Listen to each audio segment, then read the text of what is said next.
सबसे पहले हमको क्या करना है, बेसिक्स जान लेना है। बेसिक्स बोले तो डेफिनेशन जान लेना है, ठीक है, डेफिनेशन जान लेना है, यूजेस जान लेना है, टाइप्स जान लेना है। उसके बाद इस बेसिक्स से आगे हमको बढ़ना है और हमको कहाँ जाना है, हमको जाना है रूल्स में। तो सब चीज को लेके, जैसे नाउन को लेके, प्रोनाउन को लेके, कंजंक्शन को लेके, इंटरजेक्शन को लेके, सब चीज को लेके देखिए रूल्स रहेगा, और उस रूल्स को फिर हमको जानने को जाना है। अब रूल्स को जानने के साथ साथ जैसे ही बताया गया, सपोज पकड़ लीजिए, देयर इज अ रूल कि no article is use before proper noun. Proper noun के पहले हम आर्टिकल नहीं लगाते हैं। लेकिन उसके साथ साथ जैसे ही आप रूल्स सीखोगे, रूल्स के साथ साथ आपको रूल्स से ज्यादा इंपॉर्टेंट ना ये एक्सेप्शंस हो जाता है। क्यों रूल्स से ज्यादा एक्सेप्शंस इंपॉर्टेंट हो जाता है? Because in exam these question papers और the questions are generally asked from these exceptions. Okay, most of the times they ask the question from exceptions. Why they ask the question from exceptions? Because देखिए उनको पता है कि rule तो लोग focus करके याद करके रखे ही हैं, या रूल्स लोगों को आता ही है। तो ज्यादा ध्यान दिया जाता है लोगों को फंसाने के लिए, लोगों को कंफ्यूज करने के लिए। और किधर कंफ्यूज करने के लिए? तो एक्सेप्शंस में कंफ्यूज करने के लिए। एंड इसीलिए हम देखते हैं क्या डाला जाता है, इसीलिए हम देखते हैं कि एक्सेप्शन ज्यादातर दिया जाता है या एक्सेप्शन ज्यादातर ढाला जाता है। ठीक है, तो ये हो गया देखिए अप्रोच की। पहले तो बेसिक्स हमको जान लेना है, पहले हमको चीजों को अच्छे से समझ लेना है, एंड देन फोकस करना है रूल्स एंड एक्सेप्शंस में। क्वेश्चन इधर से बनेगा, रूल्स एंड एक्सेप्शन से बनेगा, along with the classes whichever you are doing। ठीक है, along with the classes, जो भी आप क्लासेस कर रहे हो, क्लासेस के साथ साथ आपको क्या करना पड़ेगा? देखिए क्लासेस के साथ साथ आपको एक तो आपको प्रैक्टिस करना पड़ेगा, और दूसरा आपको रिवाइज करना पड़ेगा। प्रैक्टिस में मतलब कि बस आप क्वेश्चन सॉल्व कर रहे हैं, जितना हो सके एमसीक्यू सॉल्व कर रहे हैं।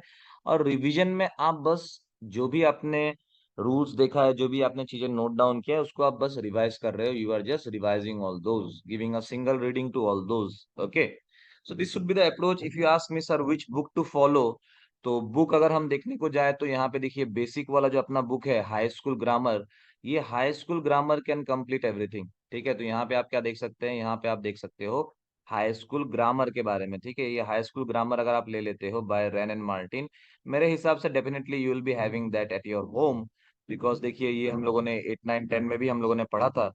तो ये रेन एंड मार्टिन से ही आप लोगों का हो जाएगा। ठीक है, अगर इससे भी मतलब इससे आपने रेन एंड मार्टिन को अच्छी तरीके से जान लिया, या आप पकड़ लो कि इससे थोड़ा सा एडवांस लेवल वाला बुक अगर आप चाहते हो, तो वो हो जाएगा देखिए आर्यहंट का ऑब्जेक्टिव इंग्लिश।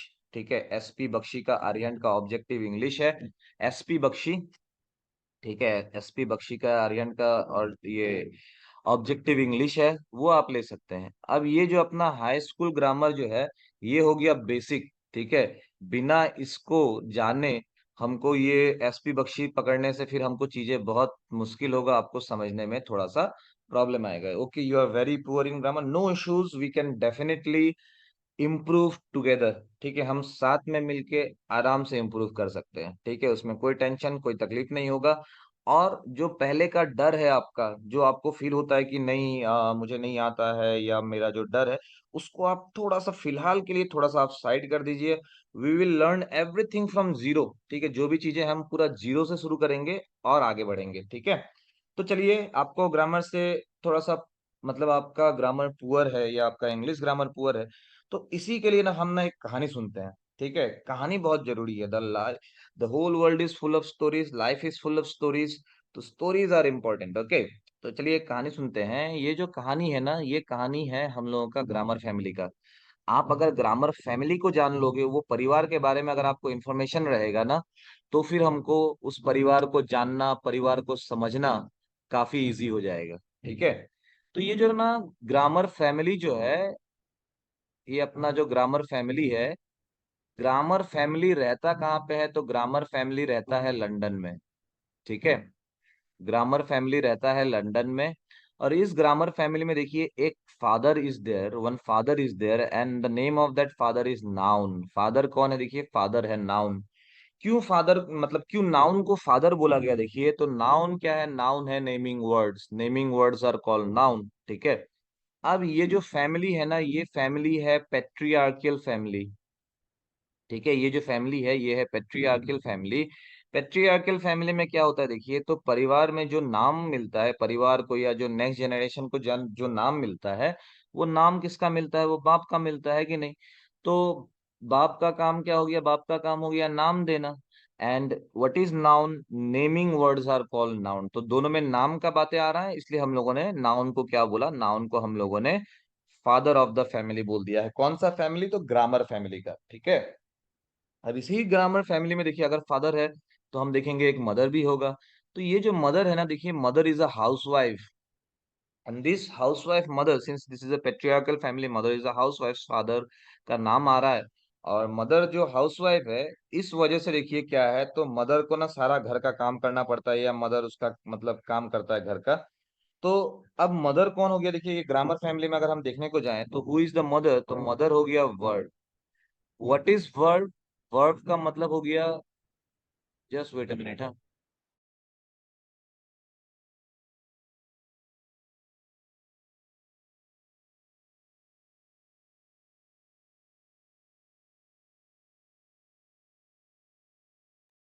ओके। तो मदर का नाम हम लोगों ने क्या बोला? कौन मदर है? तो मदर हम लोगों ने बोला कि मदर तो वर्ब हो गया है कि नहीं? अब व्हाट इज वर्ब? तो बीइंग और डूइंग इज कॉल्ड वर्ब। हमको पहले पता था कि एक्शन का मतलब वर्ब है कि नहीं, एक्शन को हम वर्ब बोलते थे। आप याद रखिए अभी से कि बीइंग और डूइंग, करन करना या होना, करना या होना इज वर्ब, ठीक है। कुछ भी चीज को करना, कुछ भी चीज को होने के बारे में अगर हमको पता चल रहा है और जो वर्ड उसको बता रहा है, तो उस वर्ड को हम क्या बोलेंगे? वर्ब, ठीक है। तो वर्ब ये फैमिली का क्या हो गया? वर्ब ग्रामर फैमिली का हो गया मदर। नाउन है फादर, वर्ब है मदर। अगर आप एग्जाम पॉइंट ऑफ व्यू, या अगर हम ग्रामर को सीखने का पॉइंट ऑफ व्यू से देखें, तो देखिए सबसे ज्यादा इंपॉर्टेंट तो हमको नाउन और वर्ब ही है, ठीक है। अगर आप नाउन और वर्ब समझ जाते हो, तो हम लोग को ग्रामर में आप पकड़ लो, अराउंड 50% काम आपने कंप्लीट कर दिया है। बड़ा बड़ा पार्ट कौन सा होगा ग्रामर में? बड़ा बड़ा पार्ट होगा नाउन और वर्ब का। फैमिली में देखिए जिस तरीके से फादर और मदर जरूरी है, उसी तरीके से हम देखेंगे नाउन और वर्ब भी बहुत ज्यादा जरूरी है, ठीक है। अब फैमिली है तो देखिए इन लोग का बच्चा होगा, है कि नहीं? तो इन लोगों का फैमिली में हम देखते हैं ना, एक सन है, ठीक है। और सन कौन है? सन है प्रोनाउन। क्यों हमने सन को प्रोनाउन बोला? देखिए, तो जब ये जो बाप है ना, बाप लंदन से निकल के जब पकड़ लीजिए चला जाता है मैनचेस्टर, नहीं तो जब बाप चला जाता है लिवरपूल, ठीक है, नहीं तो जब बाप पकड़ लीजिए दूसरा जगह चला जाता है, पकड़ लीजिए दूसरा कंट्री चला गया, पेरिस चला गया, कुछ काम से गया अपना, तो घर का जो पूरा रेस्पॉन्सिबिलिटी है ना, घर का पूरा रेस्पॉन्सिबिलिटी हम देखते हैं कि ना बेटे के ऊपर आ जाता है। अब बाजार से पकड़ लीजिए चावल लेके आना है, बाजार से पकड़ लीजिए सिलेंडर लेके आना है, गैस का बिल देना है, तो कुछ भी काम करना है तो भाई ये बेटा कर रहा है। तो बेटे ने क्या किया? In the absence of father, बेटे ने बाप का जगह ले लिया। तो what is pronoun? pronoun is a word which takes the place of noun. pronoun क्या है? तो pronoun वो बेटा है जो नाउन का जगह ले लेता है। कब लेता है नाउन का जगह? जब नाउन नहीं होता है, तो नाउन का जगह लेने वाले को हम क्या बोलते हैं? नाउन का जगह लेने वाले को हम बोलते हैं pronoun, ठीक है। नाउन का जगह लेने वाले को हम क्या बोलते हैं? नाउन का जगह लेने वाले को हम बोलते हैं pronoun। Is that clear? तो ये हो गया, देखिए नाउन हो गया सन, सॉरी नाउन का सन हो गया प्रोनाउन, ठीक है, नाउन का सन हो गया प्रोनाउन। और प्रोनाउन क्या करता है? तो प्रोनाउन जाके नाउन का जगह ले लेता है। अब इन लोग का फैमिली में ना एक बेटी भी है, ठीक है, एक बेटी नहीं दो बेटी है। तो जो बड़ा बेटी है ना, बड़ा बेटी इज एडजेक्टिव, ठीक है।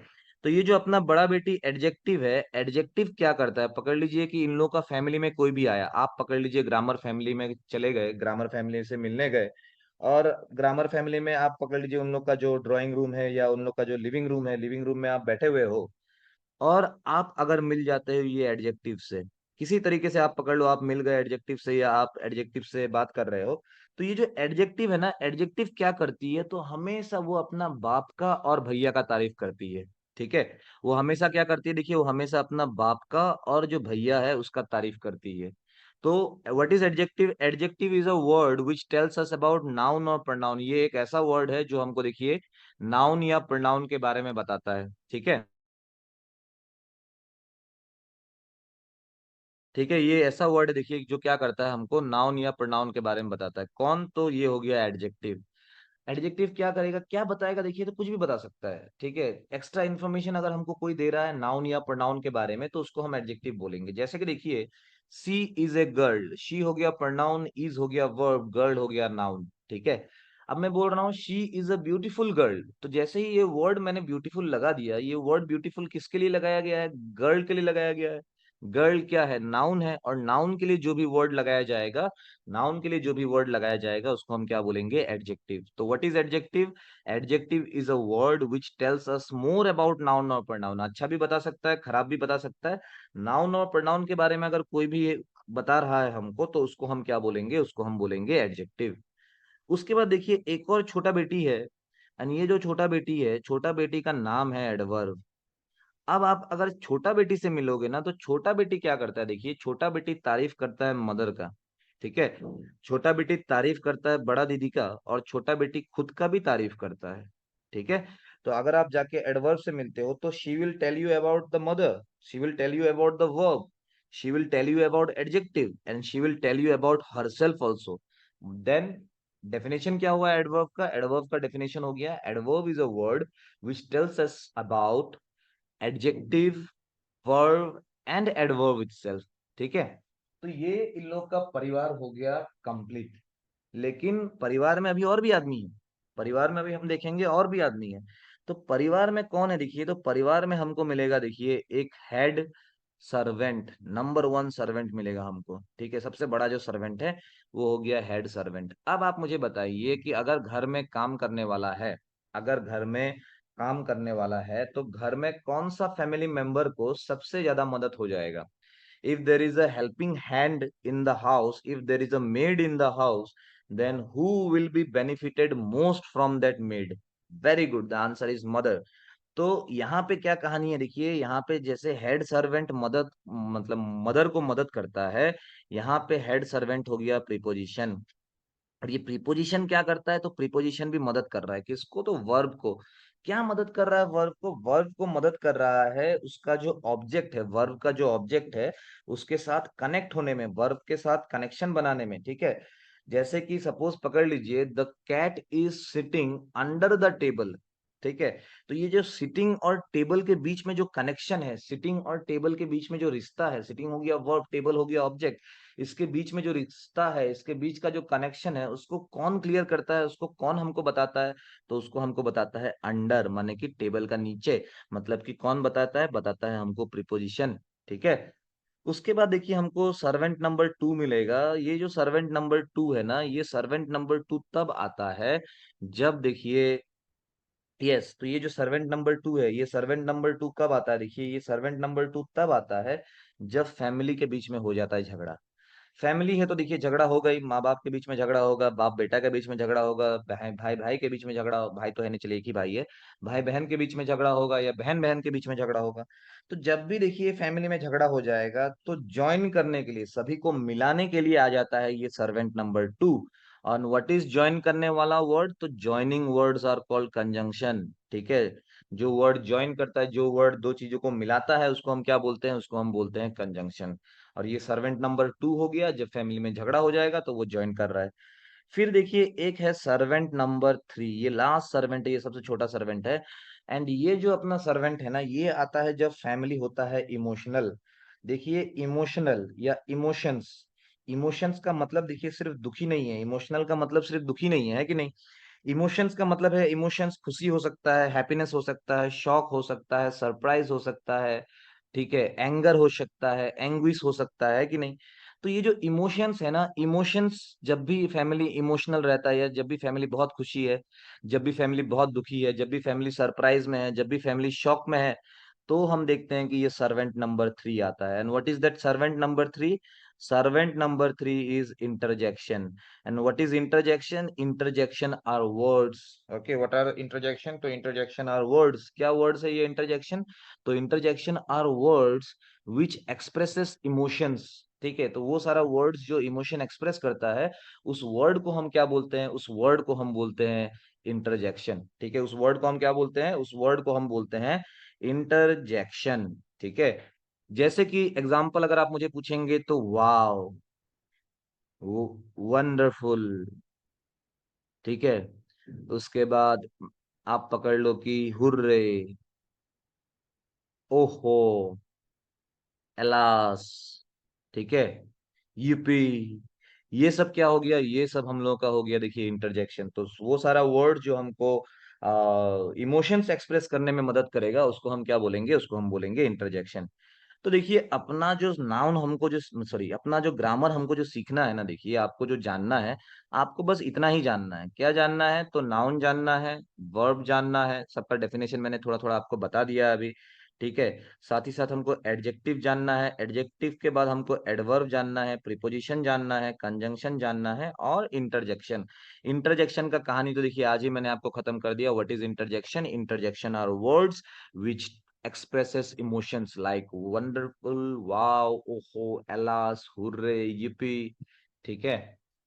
तो ये सारा हो गया हम लोग का इंटरजेक्शन। अभी ना ये फैमिली कंप्लीट नहीं हुआ है। फैमिली तो कंप्लीट हो गया है, लेकिन फैमिली का एक दोस्त है। फैमिली का दोस्त मतलब कि बाप का ना एक दोस्त है। नाउन जो है, नाउन का एक दोस्त है जिसका कनेक्शन नाउन के साथ है। और ये दोस्त का नाम क्या है, देखिए दोस्त का नाम है आर्टिकल। आर्टिकल लगाना है नहीं लगाना है, कहाँ आर्टिकल लगेगा कहाँ आर्टिकल नहीं लगेगा, ये डिपेंड करता है नाउन के ऊपर। ये किसके ऊपर डिपेंड करता है, देखिए ये डिपेंड करता है नाउन के ऊपर। तो आप मान सकते हो ये जो बाप नाउन था, बाप नाउन का फ्रेंड है आर्टिकल, ठीक है। और बाप नाउन का जो फ्रेंड आर्टिकल है वो कभी कभी क्या करता है, वो कभी कभी एडजेक्टिव को भी घुमाने ले जाता है। तो जो एडजेक्टिव हो गया, नाउन हो गया और आर्टिकल हो गया, इन लोग कभी कभी साथ में जाता है। या हम देखते हैं कि नाउन और आर्टिकल तो साथ में ही जाता है। हम बोलते हैं देखिए शी हैज ए ब्यूटीफुल, आप बोल सकते हो सी हैज ए क्यूट पपी, ठीक है। हम पहले बोल सकते हैं, क्या लिख सकते हैं हम लिख सकते हैं she has a puppy. Puppy हो गया नाउन, उसके आगे लगा है आर्टिकल ए। तो मैंने क्या बोला, नाउन का दोस्त कौन है, नाउन का दोस्त है ए, ठीक है। नाउन का दोस्त कौन है, नाउन का दोस्त है आर्टिकल। फिर मैं फिर क्या बोल सकता हूँ, देखिए मैं बोल सकता हूँ सी हैज ए क्यूट पपी, ठीक है। सी हैज ए क्यूट पपी। अब ये जो वर्ड क्यूट है ये किसको बारे में बता रहा है, किसके बारे में बता रहा है ये देखिए पपी के बारे में बता रहा है। पपी क्या है, तो पपी हो गया नाउन। और नाउन के बारे में जो बताएगा, नाउन के बारे में जो हमको बताएगा वो क्या हो गया, वो हो गया एडजेक्टिव, है कि नहीं, वो क्या हो गया, वो हो गया एडजेक्टिव। और ये क्या है, ये है आर्टिकल। तो आर्टिकल, एडजेक्टिव और नाउन। तो मैंने क्या बताया देखिए, ऐसे तो जो अपना आर्टिकल है वो नाउन के कनेक्शन में ही लगाया जाएगा, नाउन के बेसिस में ही लगाया जाएगा, ठीक है। लेकिन फिर मैंने आपको क्या बताया, फिर मैंने आपको बताया कि ये जो आर्टिकल है वो कभी कभी क्या करता है, तो घुमाने के लिए जो बेटी एडजेक्टिव था, बेटी एडजेक्टिव को भी वो लेके चला जाता है। देखिए यहाँ पे मैंने पूरा अपना ग्रामर फैमिली को बता दिया। ये फैमिली आपको याद रखना बहुत जरूरी है। अगर आप इस तरीके से याद रखते हैं, ये जो कहानी मैंने आपको आज सुनाया है, इस कहानी के बेसिस में अगर आप चीजों को याद रखते हैं, then things will become very easy to understand, ठीक है। आगे हम देखेंगे, आगे जब हम वर्ब पढ़ेंगे, मैंने पहले ही बताया देखिए दो बड़ा बड़ा पार्ट है नाउन, दूसरा पार्ट है वर्ब। नाउन से हम शुरुआत करेंगे, first will go with noun, then will go for pronoun, then will go for adjective, and then we will go for verb, ठीक है। तो नाउन काफी जरूरी है और इधर वर्ब काफी जरूरी है। मदर ऑफ द फैमिली हो गया, sorry father of the family हो गया, दूसरा मदर ऑफ द फैमिली हो गया। अब कभी कभी हम देखेंगे ना, मदर क्या करता है, फादर का रोल प्ले करने लग जाता है। पकड़ लीजिए कि वर्ब क्या करेगा, नाउन का एक्टिंग करने लग जाएगा। वर्ब क्या करेगा, नाउन का एक्टिंग करने लग जाएगा। और उसको फिर हम क्या बोलते हैं, वो टाइप ऑफ वर्ब ही है। हम जब वर्ब पढ़ेंगे तब देखेंगे, तब मैं ये कहानी फिर से आपको कनेक्ट कर दूंगा। तो उसको बोला जाता है जेरंड। वो वाला वर्ब जो नाउन बनने का एक्टिंग करता है उसको हम बोलते हैं जेरंड। ये हम आगे देख लेंगे, ओके, अभी टेंशन नहीं लेना है, अभी ये सब देख के डरना नहीं है, ठीक है। तो यहाँ पे हम लोगों ने देखा ग्रामर फैमिली। ग्रामर फैमिली में कौन कौन है, नाउन हो गया, नाउन हो गया क्या, तो naming words are called noun. उसके बाद हम लोगों ने देखा verb, what is verb, verb हो गया देखिए बीइंग और डूइंग इज कॉल्ड वर्ब, होना या करना इज कॉल्ड वर्ब। प्रोनाउन क्या है, तो noun which takes the, sorry, word which takes the place of noun, उसको हमने बोला pronoun. What is adjective, adjective is a word which tells us about pronoun and noun. Adjective वो word है जो हमको नाउन और प्रोनाउन के बारे में बताएगा। फिर हमने देखा adverb, what is adverb, adverb is a word which tells us about verb. Adverb हमको वर्ब के बारे में बताता है, नहीं तो एडजेक्टिव के बारे में बताता है, नहीं तो खुद के बारे में, मतलब कि एडवर्ब के बारे में बताता है। देन हमने देखा preposition, preposition is a word which connects the verb which with its object, verb को उसका ऑब्जेक्ट के साथ कनेक्ट करता है या वर्ब को मदद करता है ऑब्जेक्ट के साथ मीनिंग निकालने में। फिर कंजंक्शन, कंजंक्शन क्या हो गया देखिए, joining words are called conjunction. और इंटरजेक्शन क्या है, तो इंटरजेक्शन हो गया वर्ड्स विच एक्सप्रेसेस इमोशंस, वो सारा वर्ड जो इमोशन के लिए जरूरी होता है, जो इमोशन एक्सप्रेस करने के लिए जरूरी होता है, उसको फिर हम बोलते हैं इंटरजेक्शन। तो I hope parts of speech आपको क्लियर हो गया होगा। आज हम लोगों ने देखा है पार्ट्स ऑफ स्पीच, ठीक है।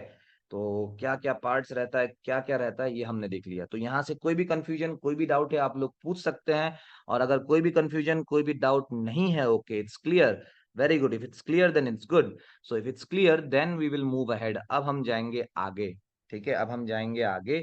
आगे जाके हम क्या देखेंगे, देखिए आगे जाके हम देखेंगे general structure of a sentence. ये जो सेंटेंस बनता है इसका जनरल स्ट्रक्चर क्या है, ठीक है। सबसे पहले तो हमको देखने को मिलेगा, देखिए letter. How many letters in English alphabet? How many letters in English alphabet? बताइए तो, how many letters in English alphabet? How many letters are there in English alphabet? Yes guys, ये तो बताना है हो। ये नहीं बताने से फिर मैं कैसे आगे बढ़ूंगा, बताइए तो आप लोग। तो ये जो अपना इंग्लिश अल्फाबेट है, इसमें लेटर्स कितना है? नहीं है क्या? काउंट करके बताइए। ओके, एक ही आंसर है 26, वेरी गुड। तो हमको मिल जाएगा 26 लेटर्स। जब ये लेटर्स मिलके कुछ एक मीनिंगफुल बनाता है तो हम क्या बोलते हैं उसको, हम उसको बोलते हैं वर्ड। एक से ज्यादा वर्ड होने से ना, उसको हम बोलते हैं फ्रेज, ठीक है। एक से ज्यादा वर्ड है, मीनिंग क्लियर नहीं है, तो उसको फिर हम क्या बोलते हैं, फ्रेज।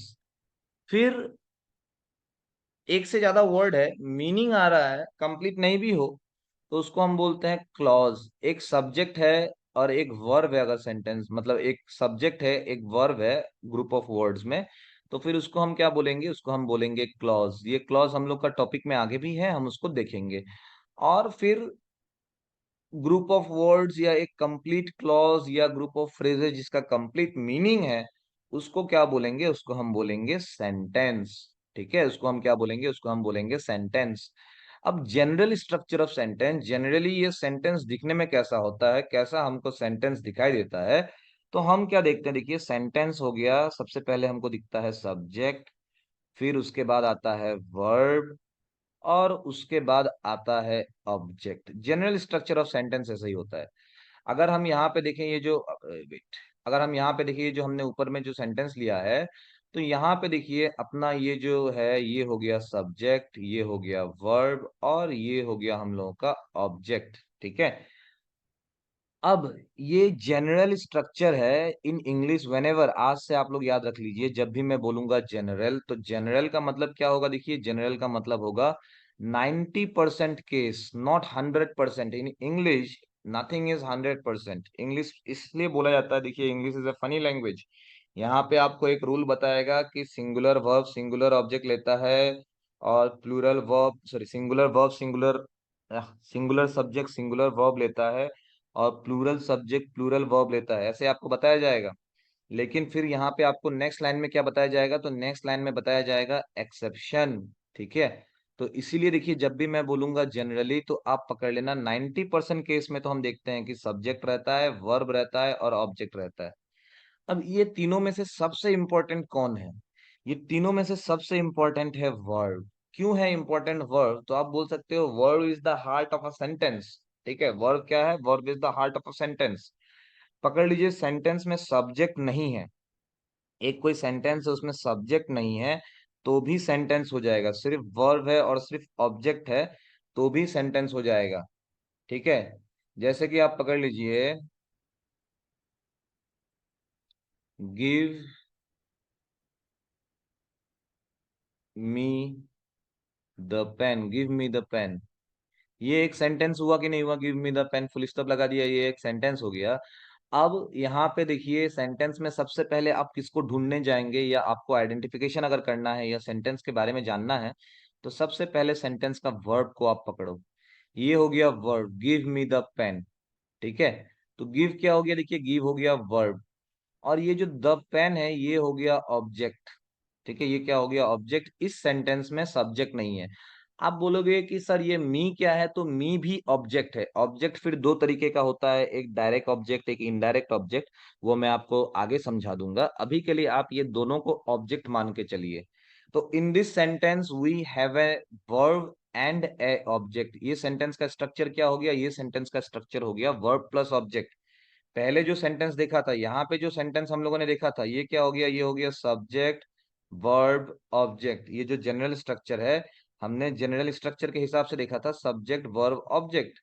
और अब हम क्या देख रहे हैं, तो अब हम लोगों ने देखा सिर्फ वर्ब और ऑब्जेक्ट था। फिर कभी कभी हम क्या देखते हैं, देखिए कभी कभी हम देखते हैं सब्जेक्ट और वर्ब होता है, सिर्फ सब्जेक्ट और वर्ब होता है। ठीक है, सिर्फ हम क्या देखेंगे, सब्जेक्ट और वर्ब होता है। फाइन। एग्जाम्पल अगर आप चाहते हैं, एग्जाम्पल अगर आप चाहते हैं तो मैं दे देता हूं आपको एग्जाम्पल। क्या हो गया ये, वेट। हम्म अगर आपको एग्जाम्पल चाहिए तो हम यहाँ पे एग्जाम्पल देख सकते हैं। एग्जाम्पल क्या हो गया, देखिए, तो एग्जाम्पल में आप ले लो, शी वेंट अवे। ठीक है, शी वेंट अवे। इसमें सी हो गया सब्जेक्ट, वेंट हो गया वर्ब। अब आपको लग रहा होगा सर ये अवे तो ऑब्जेक्ट है। तो देखिए अवे ऑब्जेक्ट नहीं है। ठीक है, अवे क्या है, अवे ऑब्जेक्ट नहीं है। तो क्या है, आई विल टेल यू, और क्यों वो ऑब्जेक्ट नहीं है वो भी मैं बताऊंगा। नेक्स्ट अगर ले ले हम, ही वॉज किल्ड। तो किल्ड और वॉज वर्ब हो गया, ये हेल्पिंग वर्ब हो गया, ये मेन वर्ब हो गया, और ये सब्जेक्ट हो गया। तो ये सेंटेंस में क्या है, सब्जेक्ट है और वर्ब है, और कुछ नहीं है इसमें।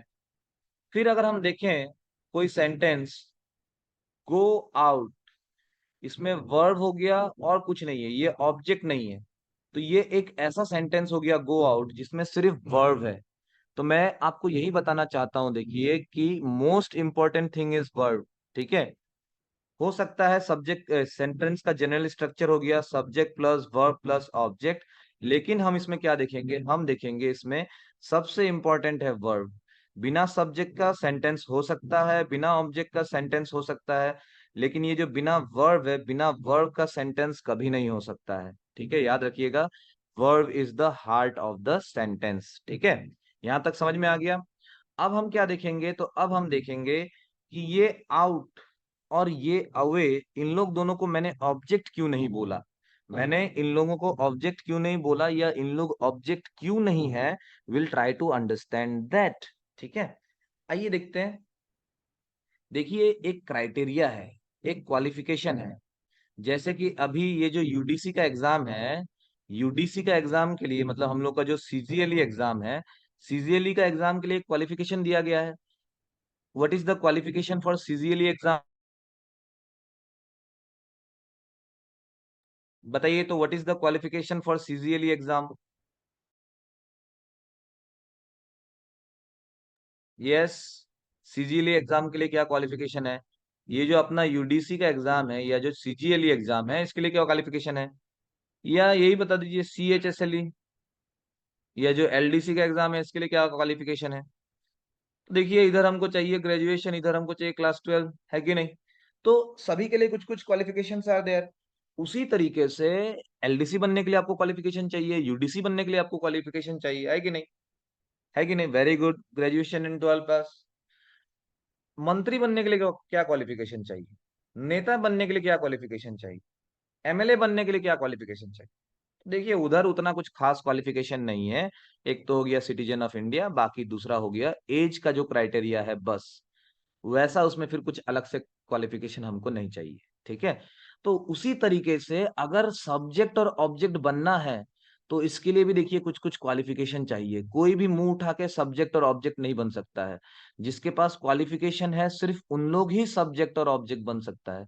तो सब्जेक्ट और ऑब्जेक्ट बनने के लिए क्या क्वालिफिकेशन चाहिए, देखिए या तो सब मतलब सब्जेक्ट और ऑब्जेक्ट बनने के लिए या तो नाउन होना पड़ेगा, नहीं तो प्रोनाउन होना पड़ेगा। ठीक है, और नहीं तो क्या होना पड़ेगा, नहीं तो नाउन इक्विवेलेंट होना पड़ेगा, नाउन के तरह दिखने वाला क्या होना पड़ेगा, या तो नाउन होना पड़ेगा, नहीं तो प्रोनाउन होना पड़ेगा, नहीं तो नाउन इक्विवेलेंट, नाउन के तरह काम करने वाला होना पड़ेगा। सिर्फ उन लोग को ही सब्जेक्ट ऑब्जेक्ट बनाया जा सकता है। अगर हम ये फैमिली का कहानी के हिसाब से देखें तो ये जो बाप नाउन था और बेटा प्रोनाउन जो था, इन लोग ही सब्जेक्ट और ऑब्जेक्ट बन सकता है। एडजेक्टिव सब्जेक्ट और ऑब्जेक्ट नहीं बन सकेगा, एडवर्ब सब्जेक्ट और ऑब्जेक्ट नहीं बन सकेगा, वर्ब सब्जेक्ट और ऑब्जेक्ट नहीं बन सकेगा, प्रीपोजिशन सब्जेक्ट ऑब्जेक्ट नहीं बनेगा, कंजंक्शन कभी सब्जेक्ट और ऑब्जेक्ट नहीं बन सकेगा। और कौन बन रहा है सब्जेक्ट और ऑब्जेक्ट? तो नाउन इक्विवेलेंट। इक्विवेलेंट का मतलब नाउन के तरह। ठीक है। अब नाउन इक्विवेलेंट में क्या क्या आ जाता है? नाउन इक्विवेलेंट में आ जाता है, देखिए पहला तो हो गया इन्फिनिटिव्स। इन्फिनिटिव्स देखने में कैसा होता है? तो to plus V one, to dance, to sing, to smoke, to love, ये सब इन्फिनिटिव हो गया। To sing, to go, to cry, to laugh, to work, to study, to read, सब क्या हो गया? सब इन्फिनिटिव्स हो गया। उसके बाद है जेरंड। जो जेरंड मैंने बताया, मदर जब वर्ब जब नाउन का काम करने लगेगा तो उसको हम जेरंड बोलते हैं।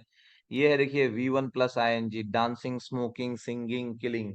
अभी मैं अगर आपको एग्जांपल दूं, she is smoking cigarette, she is smoking cigarette, यहाँ पे कोई काम हो रहा है कि नहीं हो रहा है? यस, यहाँ पे काम हो रहा है। क्या काम हो रहा है? तो स्मोकिंग का काम हो रहा है। लेकिन अगर मैं बोलूं smoking is injurious to health, smoking is injurious to health, तो यहाँ पे देखिए कुछ काम नहीं हो रहा है। ये जो वर्ड स्मोकिंग है वो कुछ काम नहीं बता रहा है, बल्कि एक नाम बता रहा है कि भाई स्मोकिंग करना गलत है या स्मोकिंग हेल्थ को हानिकारक है। ठीक है। तो ये जो स्मोकिंग है, smoking is injurious to health, वो है तो वर्ब, लेकिन काम किसका कर रहा है? वो काम नाउन का कर रहा है, इसलिए हम उसको जेरंड बोल रहे हैं। एंड तीसरा वाला हो गया क्लॉज। क्लॉज का मतलब मैंने क्या बताया था? क्लॉज का मतलब बताया था सब्जेक्ट है और वर्ब है और उसका एक मीनिंग है। ये सब चीजें देखिए, इन्फिनिटिव, जेरंड, क्लॉज, ये जब हम वर्ब पढ़ेंगे तो वहां हमको फिर से मिलेगा और वहां हम डिटेल में देख लेंगे। अभी आप याद रखो कि सब्जेक्ट और ऑब्जेक्ट बनने के लिए या तो नाउन होना पड़ेगा, नहीं तो प्रोनाउन होना पड़ेगा, नहीं तो नाउन इक्विवेलेंट होना पड़ेगा। ये तीनों को छोड़ के कोई दूसरा सब्जेक्ट और ऑब्जेक्ट नहीं बन सकता है। ये आप लोग माइंड में क्लियर रख लीजिएगा। इसीलिए इसीलिए अगर हम देखें तो ये जो गो आउट जो था, गो आउट में ये आउट सब्जेक्ट नहीं बन, ओ सॉरी, आउट यहाँ पे ऑब्जेक्ट नहीं बना। यहाँ पे मैंने आउट ऑब्जेक्ट नहीं है क्यों बोला? क्योंकि देखिए, क्योंकि ये जो आउट है, आउट नाउन भी नहीं है, आउट प्रोनाउन भी नहीं है। तो आउट क्या है? ये जो आउट है, ये आउट हमने किसके लिए लगाया है? यहाँ पे जो आउट लगाया गया है, ये किसके बारे में बता रहा है? ये गो के बारे में बता रहा है। गो क्या है? वर्ब। वर्ब के बारे में जो बताता है वो क्या हुआ? वर्ब के बारे में हमको जो बताएगा उसको हम क्या बोलेंगे? वर्ब के बारे में जो हमको बताएगा उसको हम बोलेंगे एडवर्ब। तो यहाँ पे ये हो गया एडवर्ब। और क्या एडवर्ब ऑब्जेक्ट बन सकता है? नहीं बन सकता है। दैट्स वाई ये जो आउट है ये एडवर्ब है। सॉरी, दैट्स वाई ये जो आउट है ये ऑब्जेक्ट नहीं है। ठीक है। सिमिलरली अगर हम आगे जाएं, सिमिलरली अगर हम आगे जाएं, अवे, ही वेंट अवे, वो दूर चला गया। अवे, अवे मतलब किसके लिए यूज किया गया है? वेंट के लिए यूज किया गया है। कहाँ गया? तो दूर चला गया। Away, where did he go? He went away. ठीक है। तो ये जो अवे है ये वेंट के लिए यूज किया गया। वेंट हो गया वर्ब, वर्ब के लिए जो यूज किया जाएगा वो एडवर्ब। और इसी वजह से ये जो अवे है, अवे भी हम देखते हैं कि सब्जेक्ट, सॉरी, अवे भी हम देखते हैं कि ऑब्जेक्ट नहीं है। ठीक है। तो यहाँ पे आज हम लोगों ने क्या देखा? आज हम लोगों ने देखा पार्ट्स ऑफ स्पीच। मैंने आप लोगों को एक कहानी सुनाया, आई होप आपको कहानी समझ में आया हो। उसके हम बाद हम लोगों ने देखा general structure of a sentence, sentence का जनरली स्ट्रक्चर क्या होता है वो हम लोगों ने देखा। फिर हम लोगों ने देखा कि सबसे इंपॉर्टेंट क्या है, सबसे इंपॉर्टेंट क्या है इन अ सेंटेंस, सबसे इंपॉर्टेंट क्या है जिसके बिना सेंटेंस नहीं हो सकता है। तो वो हम लोगों ने देखा वर्ब। वर्ब को हम क्या बोल सकते हैं? वर्ब को हम बोल सकते हैं हार्ट ऑफ अ सेंटेंस। अगर हार्ट नहीं होगा तो कोई मैमल जिंदा नहीं है कि नहीं? तो इसको बोला गया है हार्ट ऑफ अ सेंटेंस, एकदम दिल है सेंटेंस का। अगर वर्ब नहीं तो सेंटेंस नहीं, याद रखिएगा। अगर सब्जेक्ट नहीं तो भी सेंटेंस हो सकता है, अगर ऑब्जेक्ट नहीं तो भी सेंटेंस हो सकता है, अगर सब्जेक्ट ऑब्जेक्ट दोनों नहीं है तो भी सेंटेंस हो सकता है, लेकिन अगर वर्ब नहीं है तो सेंटेंस नहीं हो सकता है। इसीलिए मैंने बोला देखिए वर्ब काफी जरूरी है, नाउन हमको पढ़ना काफी जरूरी है। ये दो चीज अगर आप समझ लेंगे तो आप पकड़ लो 50% हम लोग का ग्रामर पॉकेट में घुस जाएगा। ठीक है। अब हम बढ़ते हैं आगे। अब हमको जो शुरुआत करना है, शुरुआत कहाँ से करना है? तो शुरुआत करना है नाउन से। तो शुरुआत कहाँ से होगा? देखिए शुरुआत होगा आपका नाउन से। तो naming words are called noun. Noun से हम शुरुआत करेंगे, नाउन का टाइप देखेंगे। किस तरीके से देखेंगे? इसी तरीके से कहानी सुन सुन के देखेंगे। ठीक है, कहानी बहुत